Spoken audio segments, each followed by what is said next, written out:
हाँ भाई, जैसा कि आपको पिछली क्लास का ध्यान था, हमारा चौथा चैप्टर कंप्लीट हुआ था, है ना।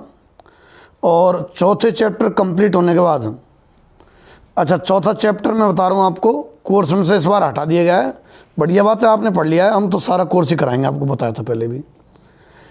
तो चौथे चैप्टर के बाद मैंने जो थर्ड चैप्टर दोबारा स्टार्ट किया था कल की वीडियो में, और थोड़ा सा ही पढ़ाया था।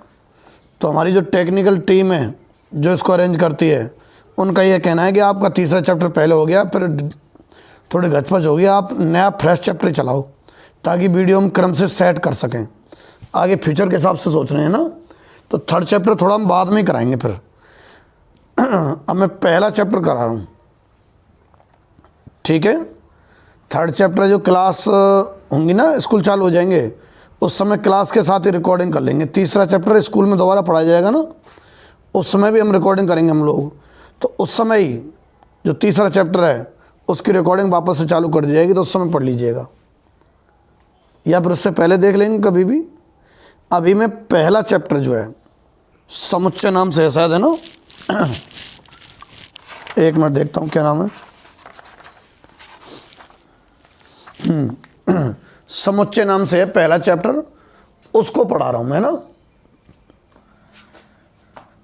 चैप्टर का नाम है फर्स्ट चैप्टर। ये पढ़ लो, सरल सा चैप्टर है, कोई दिक्कत नहीं है। होने सारे चैप्टर हैं, त्रिकोणमिति वाले चैप्टर की वजह से इस चैप्टर में कोई दिक्कत नहीं आएगी। बुक में पहले दे रखा है, इसका मतलब त्रिकोणमिति इसमें काम नहीं आना है।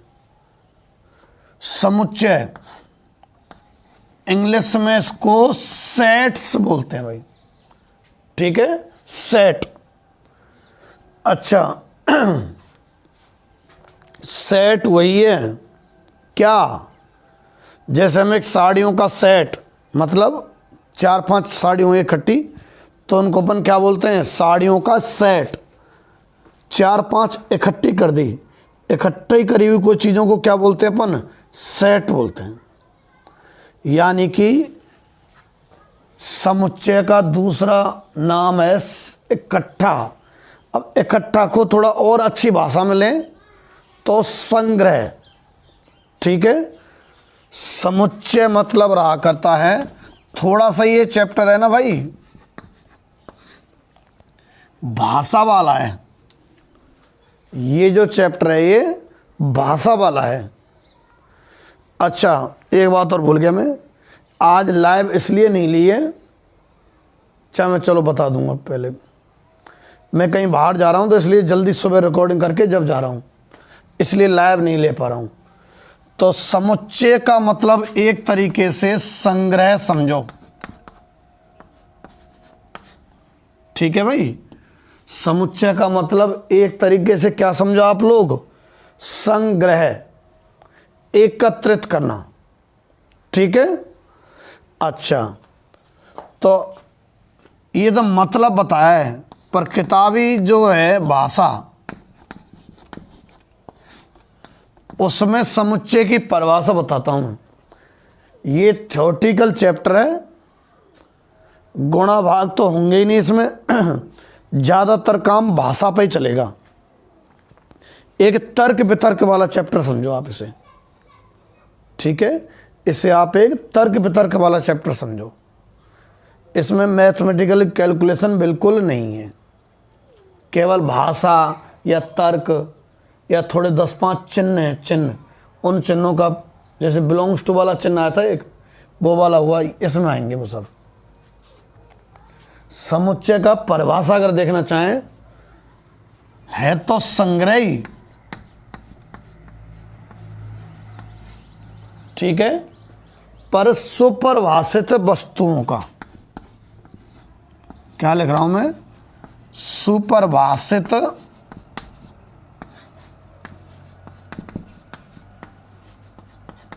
वस्तुओं का संग्रह। का के लिए जगह नहीं बची तो आप सेट कर लेना। समुच्चय क्या रहा करता है, सुपरिभाषित वस्तुओं का संग्रह। कैसा संग्रह, तो मतलब इकट्ठा करना हो गया। वस्तु हम जानते हैं वस्तुएं रहती हैं। सुपरिभाषित का क्या मतलब है, सुपरिभाषित का मतलब है अच्छे तरीके से परिभाषित करो। ठीक है, सुपरिभाषित का मतलब है अच्छे तरीके से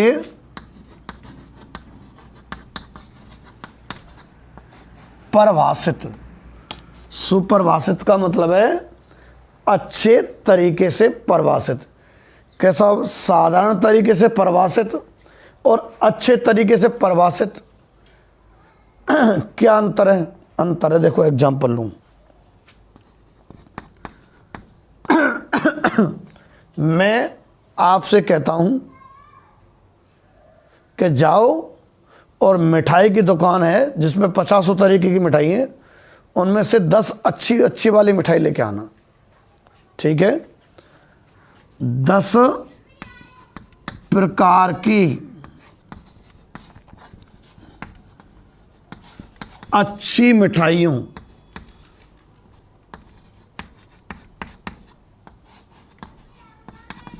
का संग्रह। मैं फिर कह रहा हूं, पहला जो चैप्टर है थोड़ा भाषा वाला ज़्यादा है, रामायण टाइप सा, और मैथमेटिकल कैलकुलेशन कम है इसमें। तो समुच्चय मतलब है तो संग्रह, पर संग्रह भी कौन सा? सुपरिभाषित वस्तुओं का। फिर मैंने कहा आपसे कि भाई सुपरिभाषित किसको कहते हैं? यानी कि अच्छे तरीके से परिभाषित। फिर आप कहेंगे कि अच्छे तरीके से परिभाषित का अर्थ समझाओ। समझा रहा हूं। मैंने आपसे कहा कि 10 प्रकार की अच्छी मिठाइयों का संग्रह करके लाओ आप। अब अच्छी मिठाई किनको कहा जाता है? अब तो मेरे लिए गोंदी और जलेबी ले आए, मुझे तो पसंद है नहीं भाई। समझ रहे हैं आप? तो ऐसे मेरा मतलब है, मुझे जाने कौन सी अच्छी लगती है और कोई इकट्ठी करके ला रहा है उसको जाने कौन सी अच्छी लगती है। ये कोई अच्छी का क्राइटेरिया नहीं हुआ। ठीक है, मैंने दुकान से भेजा और अच्छी मिठाइयों का संग्रह करके लाने के लिए कहा ना। तो अच्छी मिठाइयों में क्या दिक्कत आई कि भाई कौन सी मिठाइयों को अच्छी मिठाई बोलते हैं? समझ रहे हैं आप? बेसन के लड्डू को अच्छी, किसी को बेसन के लड्डू पसंद है तो किसी को रसगुल्ले पसंद है, किसी को कुछ पसंद है। इसलिए अच्छी मिठाई कहना कोई सही परिभाषा नहीं है। कोई लेके आएगा ना, मैं उसमें कमी निकाल दूंगा, अरे ये कहाँ से ले आई, कोई अच्छी थोड़ी है, दूसरी होती है अच्छी, तो ये लाता तब अच्छी होती। तो ये जो भाषा खराब गई ना, फिर ये अच्छी मिठाइयों का कोई फिक्स पता नहीं है ना। तो ये जो कथन है ना, इस कथन के द्वारा जो संग्रह होगा वो समुच्चय नहीं होगा। क्यों? अच्छी मिठाइयों का कोई मापदंड नहीं है।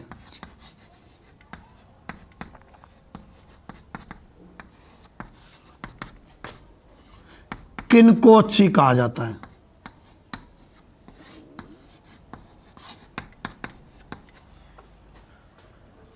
तो इनका जो संग्रह है बड़े परेशान है। इनका जो संग्रह है वो समुच्चय नहीं है। समुच्चय मतलब इकट्ठा करना ही है, संग्रह ही है। पर संग्रह कैसा होना चाहिए कि हम किसी को संग्रह करने के लिए भेजें तो हम जो चाह रहे हैं वो ही संग्रह होके आए, यानी कि दूसरा वाला अच्छे तरीके से समझ पाए। इसमें कमी है। दूसरा वाला हो सकता है अपने मनपसंद मिठाइयों को लेके आ जाए और हमें कहे देखो साहब ये रही 10 अच्छी मिठाइयाँ, और कहो तो हम उनको बेकार अस्वीकार कर दें। दूसरा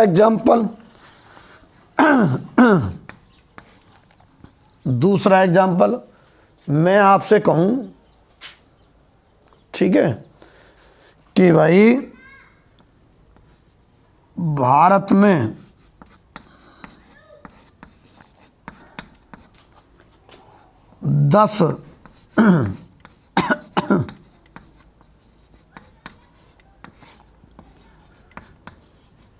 खतरनाक जानवरों का संग्रह। भारत में 10 खतरनाक जानवरों का संग्रह। अब खतरनाक जानवर किनको कहा जाए, समझ रहे हैं आप?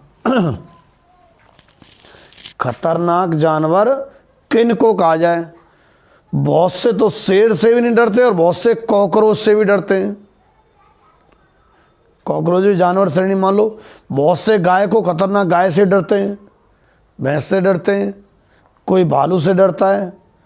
तो खतरनाक की कोई कैटेगरी नहीं है। खतरनाक खाने वाले को खतरनाक कहा जाए कि सींग गचकाने वाले को खतरनाक कहा जाए कि आवाज़ से डरा दे उसको खतरनाक कहा जाए?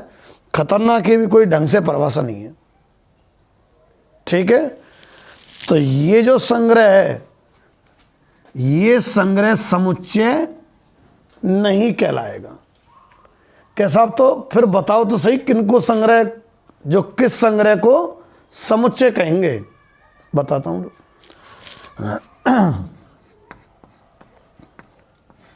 मैंने कहा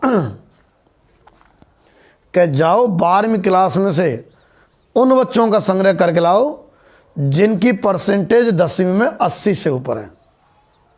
ठीक है, या खेड़ली के उन छात्रों का संग्रह, या कठुमर तहसील के उन छात्रों का संग्रह। ऐसा करते हैं, क्लास को छोड़ो, कठुमर तहसील के उन छात्रों का संग्रह जिनकी 10वीं में 80% से अधिक हो।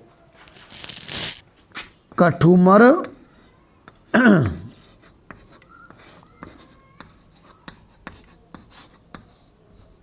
तहसील के उन छात्रों का संग्रह, किनका? जिनकी इस वर्ष 10वीं में और राजस्थान बोर्ड में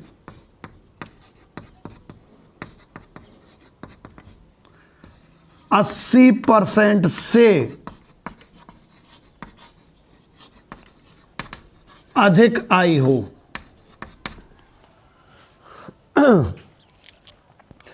कठुमर तहसील के उन छात्रों का संग्रह जिनकी इस वर्ष 10वीं राजस्थान बोर्ड में 80% से अधिक आई हो। बिल्कुल साफ सुथरी परिभाषा है, बोर्ड से निकल जाती है, स्कूल वाइज निकल जाती है, और हर कोई मतलब यही समझेगा जो मैंने लिखा है। कोई कन्फ्यूजन वाली बात नहीं है। ठीक है, तो ये जो संग्रह है इसको हम समुच्चय बोलेंगे। इस संग्रह को हम समुच्चय बोलेंगे। वापस बोल देता हूं, समुच्चय। समुच्चय मतलब संग्रह। समुच्चय, समुच्चय मतलब संग्रह। पर संग्रह भी कौन सा? सुपरिभाषित होना चाहिए। यानी कि जिस चीज के संग्रह की कहा जाए उस चीज के बारे में अच्छे तरीके से बताओ भाई, नहीं तो सवाल गलत हो जाएगा ना। कोई बच्चा तो कोई मीनिंग निकालेगा, फिर उस हिसाब से सवाल को करेगा। दूसरा बच्चा कुछ मीनिंग निकालेगा, उस हिसाब से करेगा। अगर अच्छे तरीके से परिभाषित नहीं हुई तो अलग अलग बच्चे अलग अलग अर्थ निकालेंगे और अलग अलग तरीके से सवाल को पहुंचा देंगे, अलग अलग आंसर। तो कैसे बात बनेगी? इसलिए संग्रह कैसा होना चाहिए? सुपरिभाषित होना चाहिए। मतलब अच्छे तरीके से परिभाषित होना चाहिए। ठीक है, और अच्छे तरीके से परिभाषित के लिए ये वाला एग्जाम्पल, ये दो सही नहीं है। अच्छा, और एग्जाम्पल लेता हूं मैं, देखो दूसरा एग्जाम्पल, जैसे मैं एक और एग्जांपल लेता हूं आपके सामने,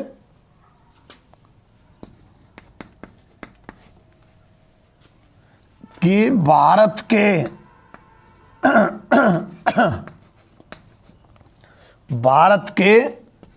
10, ऐसे मत सोचना गुरुजी 10 पे क्यों अटक गए, लो 20 कर देता हूं। भारत के 20 सुंदर शहरों के नाम का संग्रह। भारत के 20 सुंदर शहरों के नाम का संग्रह। आप विचार करो, ये संग्रह समुच्चय होगा कि नहीं होगा? करिए विचार। कर रहे हैं क्या? समुच्चय नहीं है, यह समुच्चय नहीं है। क्यों? क्योंकि सुंदर शहर किसको कहा जाए? किसी को तो ग्रीनरी पसंद है, पेड़ पौधे वाला, तो जिस शहर में पेड़ पौधे ज़्यादा होंगे उसको तो वो शहर सुंदर लगता होगा। कोई व्यक्ति जिसमें कांच की बड़ी बड़ी बिल्डिंग हो उसको सुंदर मानता है, उसके अनुसार 20 सुंदर शहर वो होंगे। कोई कहता है कि जिसमें चौड़ी गलियां हों और ऊंचे मकान ना हो वो सुंदर शहर है। कोई किस हिसाब से और कोई किस हिसाब से, ठीक है। तो सुंदर शहर किनको कहा जाए, या तो ये साथ में बताया जाए, सवाल के अंदर बताया जाए कि भाई सुंदर शहर आप इनको कहना, तब तो हम उन सुंदर शहर के नामों का संग्रह कर सकते हैं। अदरवाइज किनको सुंदर कहा जाता है कोई गारंटी नहीं है। तो यह संग्रह समुच्चय नहीं है, ठीक है। और एग्जाम्पल लूं मैं आपके सामने, अंग्रेजी वर्णमाला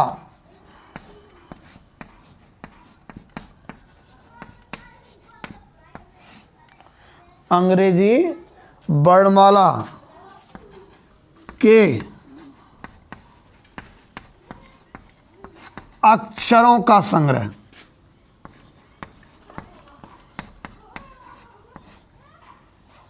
आप बताइए ये समुच्चय है कि नहीं है? बिल्कुल है। अंग्रेजी वर्णमाला में अक्षर तो निर्धारित ही होंगे, चाहे स्मॉल लेटर कैपिटल लेटर सबका कर दो आप तो, ठीक है। जितने भी अक्षर हैं उन सब का संग्रह कर दो। वैसे तो ABCDFGHIJKLMNOPQRSTUVWZ ये माना जाता है, पर चलो और भी हो, किन्हीं का ही कर दो आप तो। अंग्रेजी वर्णमाला के जितने भी अक्षर हैं, अंग्रेजी वर्णमाला इन्हीं को कहा जाता है वैसे, ए से लेकर जेड तक। इनका संग्रह फिक्स है, ये बिल्कुल समुच्चय होगा, ठीक है। ये संग्रह समुच्चय है। पहली जो एक्सरसाइज है आपकी उसमें कुछ इसी तरीके के ही क्वेश्चन है।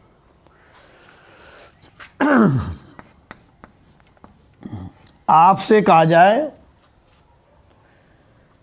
कि एक तथा 100 के मध्य, एक तथा 100 के मध्य, और आपसे कहा जाए कि अभाज्य संख्याओं का संग्रह। एक तथा 100 के मध्य अभाज्य संख्याओं का संग्रह। सभी बच्चे जानते हैं एक तथा 100 के मध्य अभाज्य कौन कौन सी होती हैं? ध्यान में रखना, 2 अभाज्य मानी जाती है, ठीक है। 2, 3, 5, 7, 11 है ना, 13, 17, 19 इस तरह की 23 वगैरह हैं। अभाज्य संख्याएं सब लोग जानते हैं, इनका संग्रह लिखा जा सकता है आसानी से। तो ये जो परिभाषा दी हुई है ये अच्छे तरीके से दी हुई है। क्या कहेंगे इसको? समुच्चय कहेंगे इसको, ठीक है। तो समझ गए समुच्चय? समुच्चय सुपरिभाषित वस्तुओं का संग्रह होता है। बुक के 1.1 जो है, ठीक है, 1.1 का जो पहला क्वेश्चन है उसमें 9 क्वेश्चन दे रखे हैं। आपसे हेडिंग दिया हुआ है कि बताओ निम्न में से कौन सा तो समुच्चय है और कौन सा नहीं है। आप करके देखिएगा, कल की लाइव क्लास में मैं आपसे डायरेक्ट पूछूंगा, ठीक है कि नहीं है? अच्छा,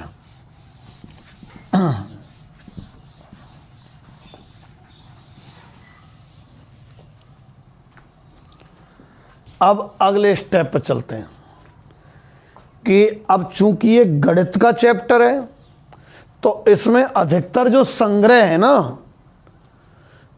वो भैंस ढोरों के ना होके जो संग्रह होंगे इसमें वो संख्याओं के, त्रिभुजों के, वृत्त के ऐसे संग्रह रहा करेंगे, ठीक है।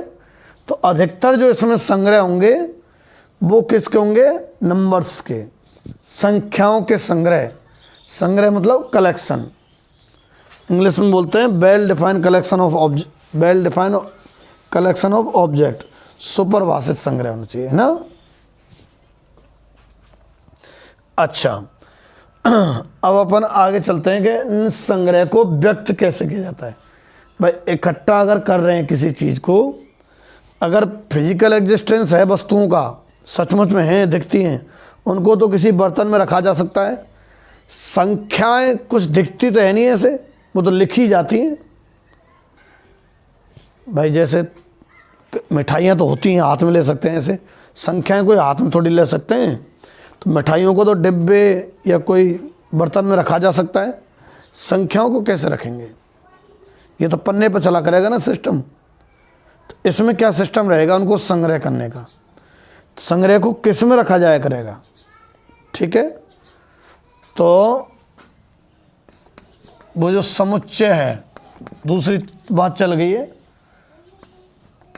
समुच्चय इंग्लिश में क्या बोलते हैं? सेट, या फिर यूँ मानो कि सुपरिभाषित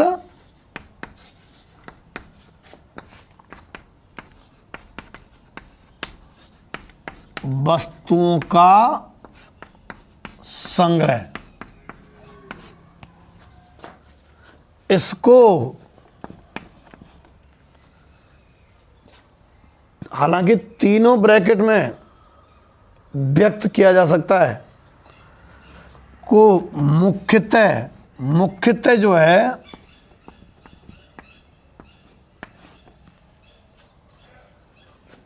मंझले ब्रैकेट में रखा जाता है। वो जो संग्रह है ना उसको किस में रखा जाता है? मंझले ब्रैकेट में। और कैसे? इस प्रकार से,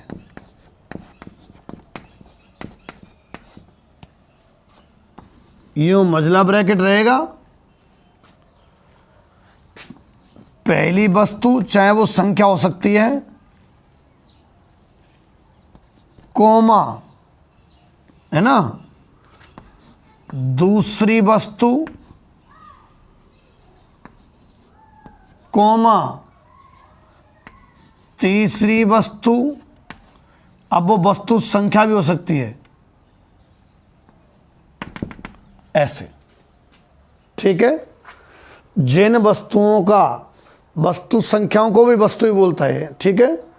तो जिन वस्तुओं का संग्रह किया जा रहा है ना मंझले ब्रैकेट में, पहली वस्तु, दूसरी वस्तु, तीसरी वस्तु, चौथी वस्तु। जैसे एग्जाम्पल, मैं एक समुच्चय ले रहा हूं कि 1 व 10 के मध्य अभाज्य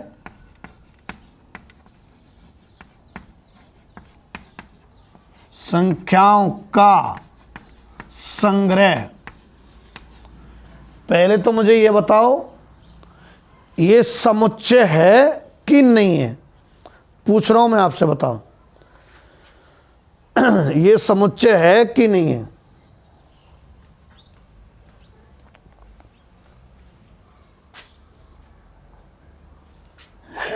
है। सभी लोग 1 व 10 के मध्य अभाज्य संख्याओं को जानते हैं, ठीक है। कौन कौन सी हैं? 2, 3, 5, 7, बस 2, 3, 5, 7। तो कैसे संग्रह करना होता है इसका? मंझला ब्रैकेट, वस्तु 1, पहली वस्तु, वस्तु मतलब जिसका संग्रह कर रहे हैं, किसका? अभाज्य संख्याओं का।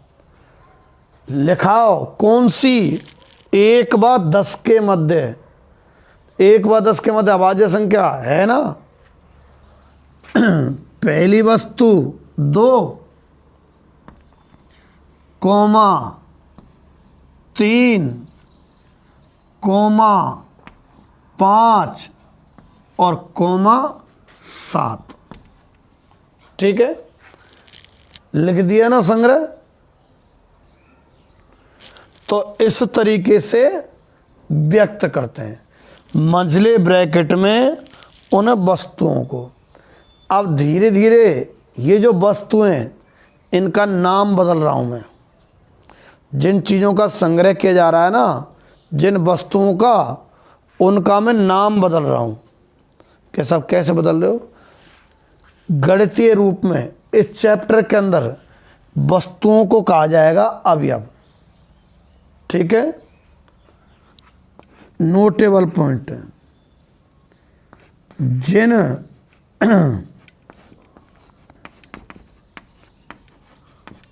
वस्तुओं का संग्रह होता है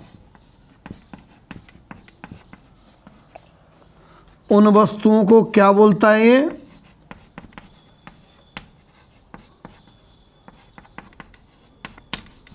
उन वस्तुओं को अवयव बोलते हैं। अवयव अंग्रेजी में एलिमेंट कहते हैं, ठीक है। जिन वस्तुओं का संग्रह कहा जाता है ना, उनको अपन क्या बोलते हैं? एलिमेंट बोलते हैं। जैसे यहां 2 अवयव है, अवयव। 3 ये भी अवयव है। 5 ये भी अवयव है। 7 ये भी अवयव है, ठीक है।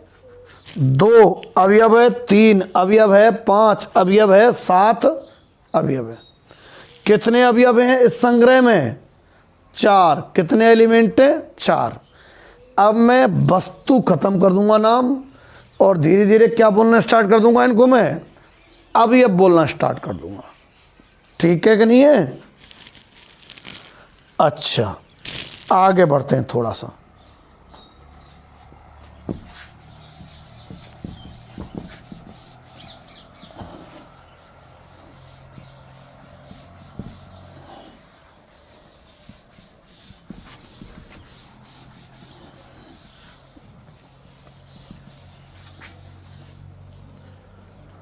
अब इस संग्रह को, बड़ा सा जो मंझला ब्रैकेट में संग्रह है, इसको अपन अंग्रेजी के कैपिटल अल्फाबेट से व्यक्त करते हैं। धीरे धीरे चल रहे हैं अपन, है ना। अगली बात है कि समुच्चय को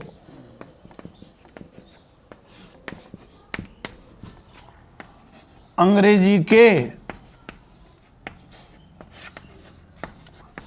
जो कैपिटल अल्फाबेट हैं, कैपिटल अल्फाबेट जानो का, बड़े ए बड़ो बी बड़ो सी जो है ना, अल्फाबेट से व्यक्त करते हैं।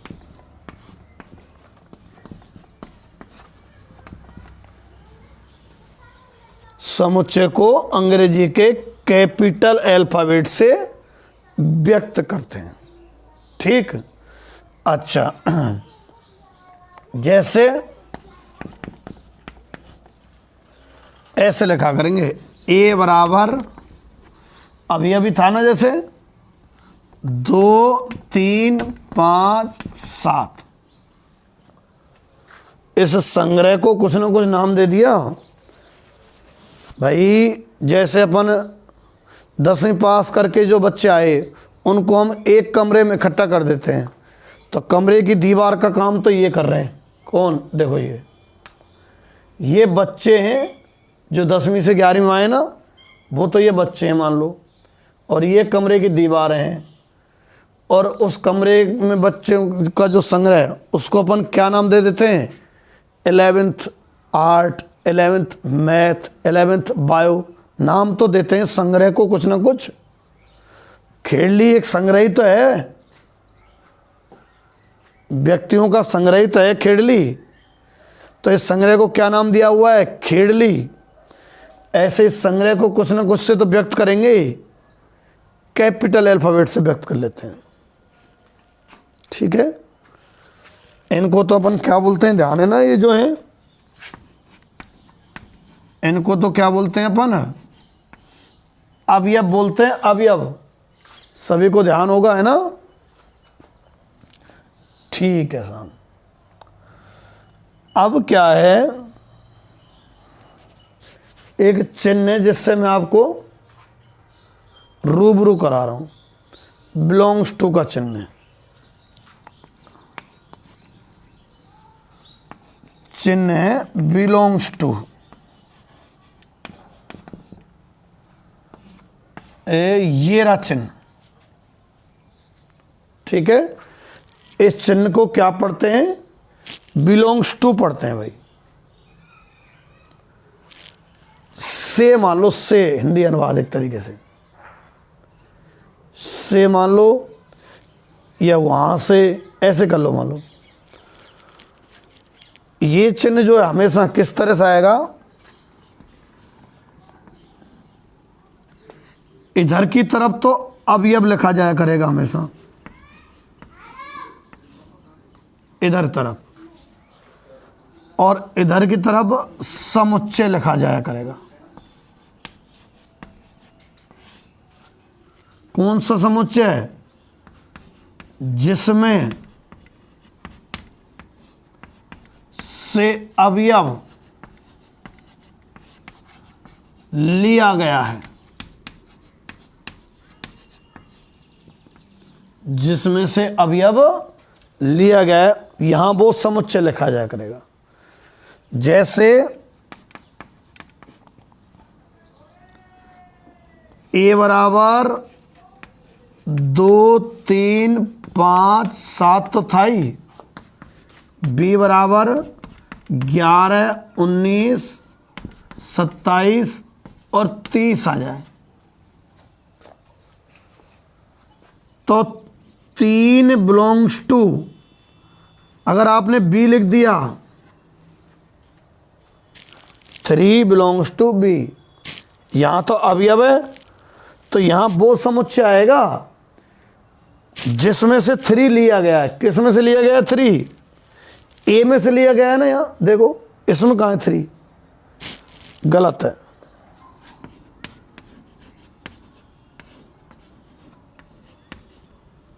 ठीक है।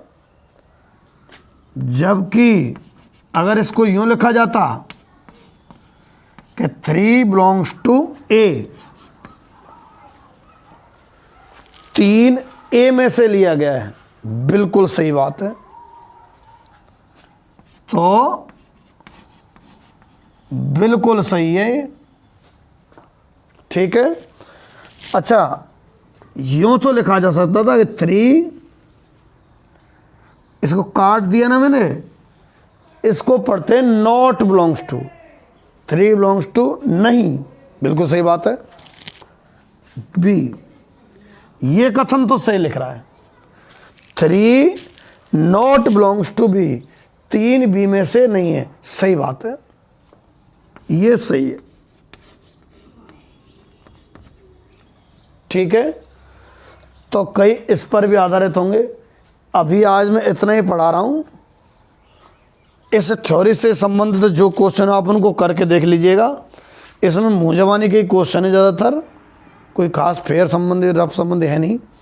मैं कल आपसे आते ही इन क्वेश्चंस को पूछूंगा, कल जो क्लास होगी, ठीक है। धन्यवाद।